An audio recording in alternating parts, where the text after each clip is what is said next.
जय बाबा बर्फानी।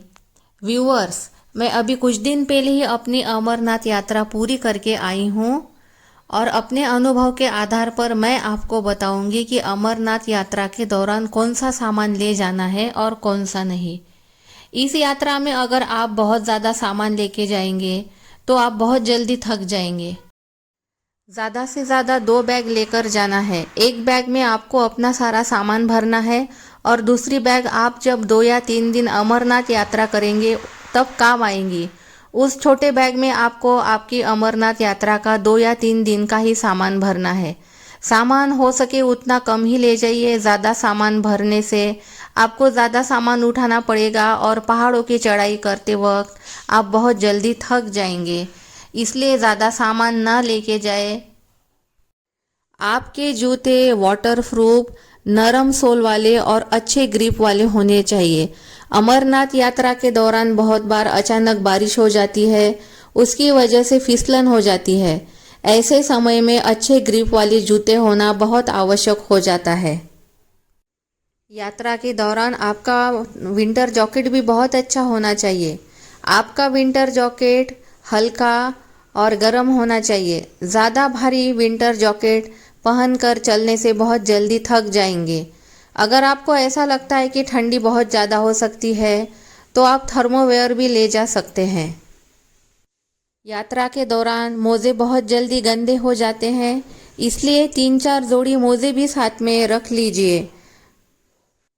यात्रा के दौरान एक्सट्रीम वेदर होता है, इसलिए कभी भी बारिश हो सकती है। इसीलिए आप साथ में हमेशा एक रेनकोट रखिए, इसकी कभी भी ज़रूरत पड़ सकती है। अब बात करते हैं पर्सनली यूज़ होने वाली चीज़ों की। Toothbrush, toothpaste, shampoo, towel, soap, com, mirror और पेपर सोप। इसके साथ आपको याद से सनस्क्रीन लोशन लेके जाना है। याद रखिए, सनस्क्रीन लोशन बहुत ज़रूरी होता है क्योंकि अमरनाथ यात्रा के दौरान बहुत बार सनबर्न होने का खतरा हो जाता है। इसलिए सनस्क्रीन लोशन याद से ले जाइए। मैंने जब अमरनाथ यात्रा की थी तो सिक्योरिटी गार्ड्स ने मेरा आईना मेरे पर्स में से निकाल लिया था, इसलिए मैंने बिना मिरर के ही अमरनाथ यात्रा की। 3 दिन तक मैंने आईना देखा ही नहीं। इसके अलावा सनग्लास, पानी बोतल, विंटर लोशन, थर्मल कैप, सन कैप और गीले कपड़े रखने के लिए एक एक्स्ट्रा पॉलीथीन ज़रूर ले जाइए। और साथ में टॉर्च, रस्सी, चाकू, चॉकलेट किस लिए? अमरनाथ यात्रा के दौरान एक एक चॉकलेट खाते जाइए। इससे क्या होता है कि थकान भी कम हो जाती है और आपका गला भी नहीं सूखता है। मास्क भी रख लीजिए। मास्क किस लिए होता है? वहाँ पे अगर बारिश नहीं होती है तो बहुत धूल उड़ती है। इससे बचने के लिए आपको मास्क भी साथ रखना है। साथ में एक बड़ा रुमाल भी साथ रखना है। यात्रा के दौरान अगर ज़्यादा धूल उड़ती है तो मुंह ढकने के काम आता है। वहाँ पर लैंड बाद बहुत ही ख़राब होते हैं, इसलिए आपको एक स्लीपर भी साथ में रखने हैं जो यात्रा के दौरान जब आप स्टे करेंगे तो काम में आएगी। अब बात करते हैं मेडिसिन की।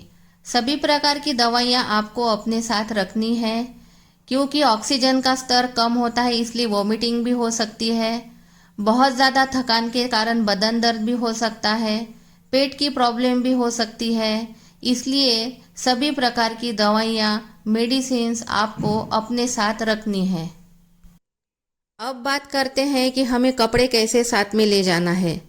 आपकी यात्रा अगर 8-10 दिनों की है तो 7-8 जोड़ी कपड़े ही साथ में लेकर जाइए क्योंकि यात्रा के दौरान ना तो कपड़े धोने का मौका मिलता है और वहाँ का जो वेदर होता है उसमें कपड़े सूखते भी नहीं हैं। तो आप जितनी ज़रूरत हो उतने ही कपड़े ले जाइए। ज़्यादा कपड़े ले जाने की वजह से आपकी बैग भारी हो जाएगी और आपकी यात्रा सुखद नहीं होगी। अगर आप मोबाइल साथ में लेकर जा रहे हैं तो आपको अपने शहर में रहते हैं पोस्ट पेड सिम करवाना होगा, नहीं तो पठानकोट से आपका मोबाइल बंद हो जाएगा और आगे आपको यात्रा सिम ले जाना पड़ेगा। हर जगह आपको चार्जिंग पॉइंट मिल जाएंगे, इसलिए मोबाइल का चार्जर भी याद से साथ में ले जाइए। तो ये सारी जानकारी मैंने आपको अमरनाथ यात्रा के दौरान क्या क्या सामान लगेगा उसके बारे में बताई है। अगर आप अमरनाथ यात्रा करने की सोच रहे हैं तो एक बार अमरनाथ यात्रा ज़रूर कीजिए। इससे आपको आपकी हिम्मत का और ताकत का अंदाज़ा लग जाएगा। मैंने ये अमरनाथ यात्रा की और मेरी यात्रा बहुत अच्छे से हुई। अगर आप अमरनाथ यात्रा जाने वाले हो तो मेरी शुभकामनाएं आपके साथ है। मेरा वीडियो अगर पसंद आया है तो लाइक और शेयर कीजिए और मेरे चैनल को सब्सक्राइब कीजिए। जय बाबा बर्फानी।